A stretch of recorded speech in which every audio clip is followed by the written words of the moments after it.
Nous aimons croire que tout ira bien, que nos projets, nos investissements ou nos décisions financières auront forcément du succès. Cette tendance n'est pas juste un caprice, c'est un biais cognitif puissant que les psychologues appellent le biais d'optimisme.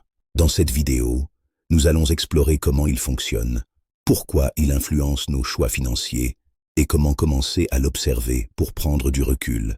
Le biais d'optimisme est la tendance naturelle à surestimer nos chances de réussite et à sous-estimer les risques. Par exemple, vous pourriez penser « Je vais gagner de l'argent avec cet investissement, ça ne peut pas échouer » ou encore « Je n'aurai pas de dépenses imprévues ce mois-ci ». Cette perception ne reflète pas toujours la réalité, mais elle est profondément ancrée dans notre cerveau. Psychologiquement, ce biais est adaptatif. Il nous permet de réduire l'anxiété et de garder confiance en l'avenir. C'est pour cette raison que, malgré les échecs passés, nous continuons à croire que la prochaine fois sera différente. Dans la vie financière, le biais d'optimisme peut se traduire par plusieurs comportements. Surestimer nos revenus futurs. Exemple. Anticiper un salaire plus élevé ou un rendement sur investissement irréaliste. Sous-estimer nos dépenses ou nos pertes.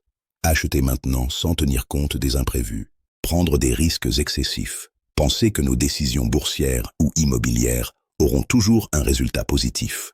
Ces comportements peuvent sembler anodins, mais sur le long terme, ils s'accumulent et génèrent des erreurs financières répétées. L'optimisme nous pousse à agir avec confiance, mais parfois avec trop de confiance. Les conséquences sont souvent invisibles au moment où elles se produisent.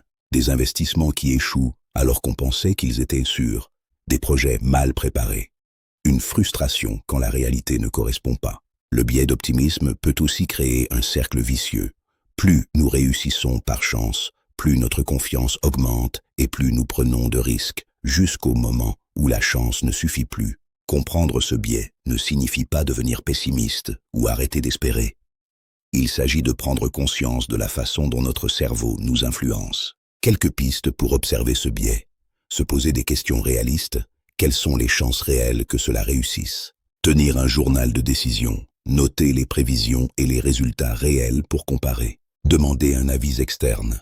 Un regard extérieur peut tempérer notre excès de confiance. Avec le temps, cette observation permet de décider plus consciemment sans être aveuglé par l'optimisme naturel de notre cerveau. Le biais d'optimisme n'est pas un ennemi, c'est un mécanisme psychologique profondément humain.